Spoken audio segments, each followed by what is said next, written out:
Alright guys, so I wanted to come at you with a quick gig insight. So I recently been working for Cornershop. I've done maybe about 10 hours with them or so, and I just found out something about the incentives. So basically they guarantee that you make a minimum amount, right? When you work a certain time and you work at certain stores. But if you earn over their minimum, then they won't give you that incentive anymore. So I used to think that I'd work all the hours, I'll be guaranteed that minimum on top of whatever I make. But that isn't the case. So let's say that you work, that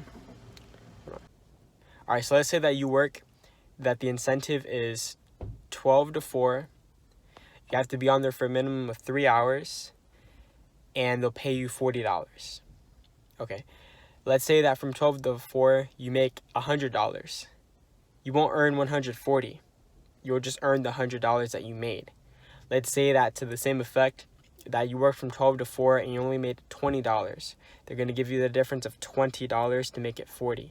So essentially, it's like a guaranteed hourly earnings, even if you aren't doing anything, even if you're just waiting in the parking lot, not taking orders, right? And that, depending if you do the math, like right now I'm doing one, or I was doing one that was from 3 to 10, minimum of 6 hours, and I'll get $80. So that's $13 an hour minimum that I would be getting for that order. Let's say that if that order, though, on the flip side was 3 to 10 and the minimum would be $200, well, then it's perfect for me, because no matter what, I'd still be earning an hourly wage that I'm comfortable with. Cornershop usually doesn't pay out per hour. Most of these gig sites do not pay out by hour.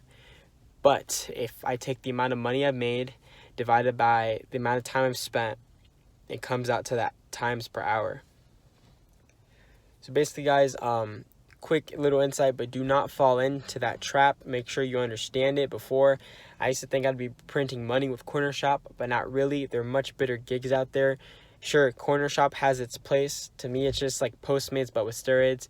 At least now I know.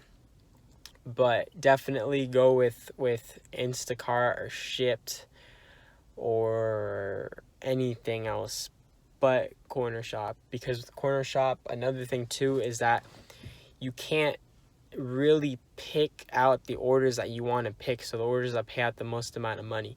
The most you can do is make yourself drive a long distance from the store to the customer's house, because at least you get paid when going to the store and delivering to the customer's house. At least you get paid for that. But the wear and tear in your car isn't the same. So in my case, my car, I did the calculations per mile. I would, without the depreciation, because I'm not counting that, because the car was given to me. So when I sell, I just make profit. So, but if you are planning on selling your car and depreciation is something you care about, then of course factor that into your calculations. Anyway, I spend 9 cents per mile in my car. That's with oil and that's with gas. All right, the only maintenance I've had to put on my car yet, right? And then so I get 75 cents per mile. So it works out fine. For the time I drive, it's like an Uber order that just takes me, a while. And while I'm doing the orders during the multipliers, then I can make good money per hour. I'm not going to lie, but it's just not as consistent. So a multi-apping strategy, I'd say, is to leave it open.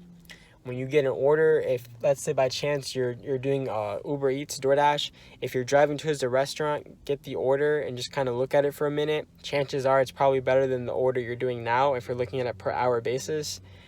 And then cancel that order. Say you can't make it, and do that. But you just get so little. So definitely a multi-apping strategy is advised to make Cornershop work for you. But I would advise that you just play around with it first to make sure that you're comfortable with the app and everything. But anyways, guys, I don't want this video to be so long-winded. I'm going to try to edit it down so it's smaller for you guys. But hope you learned something new. Hope you are on the lookout. Definitely it's good to work for new up-and-coming gig companies, but only if it works for you. Talk to you guys on the next one.